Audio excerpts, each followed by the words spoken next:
Welcome back. This segment of the Sports Source brought to you by English Mountain Spring Water. Crystal clear, naturally pure water, bubbling up from an eons-old aquifer, as smart people would say, in Dandridge at the base of English Mountain right here in Tennessee. Their pipes go catch it down in the ground before the water ever hits the surface, and it runs just a short distance right to their bottling facility, and then they can deliver it to your home or your business. Check it out online. We drink it here every Sunday. I drink it all week long. I love it. English Mountain Spring Water, EnglishMountainH2O.com to learn more. All right, guys, quick end of the show kind of a question here. What do you think the majority, you can say this is Vol fans, you can say this is just fans. What do you think the majority of fans want? Big wins over bad teams or challenging games against big name teams? Challenging against big name teams. I'll give you Oklahoma as an example. They sold that out. They checkered Neyland. And then when they played South Alabama last year at the end of the year, there were 50,000 people. That's my answer. I think it's changed with the advent of social media because I think Tennessee fans love sure wins and they like to trash talk. And that gives, that keeps them happy. But that's a small percentage of the entire Vol fan base. That's why 50,000 watched South Alabama. Yeah. But I think a lot of them want the sure wins, and that's good at homecoming. But I would much rather, you said the fans, a good competitive game. I think their actions speak. I think it's the attendance, as Jimmy pointed out, tells you all you need to know. And then also sports, part of it is about emotions and memory. And you have an opportunity to do something big against a challenging opponent and have that be memorable. You don't get that against any smaller, lesser teams. Thoughts? Wow. I'm of two minds of this one. I'm going to go the majority of the fans want the better names and the tougher challenging wins. game, but a big And I will also track back to Jimmy the fact that nobody goes to those other games. You know, that I think is the proof is in the pudding. Who wants to go over there and watch that?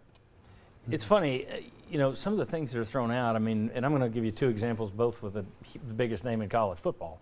But the idea that we don't want to go anywhere because we can get more fans here. Well, if Tennessee had taken that track, you wouldn't have had the miracle at South Bend. Mm-hmm. Think of you wouldn't have had Sterling Hinton going around left end to beat UCLA 24-6 in the Rose Bowl in 1989. Those games were just incredibly cool. But if you just have to play home, you lose that. And then the other thing is, I don't mind watching. Everybody wants their team to win. But one of the best games I ever saw in my life, and if you go back and look at the NFL talent on it, it's unbelievable. Notre Dame coming here when they were #1 against Tennessee. Good Lord. 1990. Oh, yeah. Unbelievable. And it was 34-29. Yeah, it's a great ball game. Fantastic game. Tennessee throwing into the end zone at the end. Tennessee lost. Yeah. That still might be the most memorable game for me in Neyland Stadium. So I would rather go toe-to-toe with the big boys and schedule we can take this on, as opposed to we're going to schedule down and build ourselves up and pray that our fans come over here and show up for our pregame festivities for Akron. Well, going deeper into Jimmy's point, me and the fellow I have season tickets with, we don't go to those games. We can't give the tickets away. Yeah. What is that? Not only can you not sell them, you can't give them to people. Hey, you want to go see Akron? Why? So I think that goes more to the point. I mean, last year, Ole Miss, forget what happened at the end of the Ole Miss game. Fantastic football game. I'd much rather saw that than been over there for the dismembering of Tennessee Tech. Right. Yeah. But are you saying Ole Miss was good? Are you saying the SEC is so tough we have to schedule down outside Tennessee and Kentucky are? Yeah. It would appear. To me, that's what it sounds like, doesn't it? And again, if Danny White if right now they're steaming, whoever's watching, and I know they sit over there and steam, they're not liking this. But if they come out tomorrow and say, we've been working on this for 2 months, here they are, hey, send it over here. We'll put it up, big, nice graphics.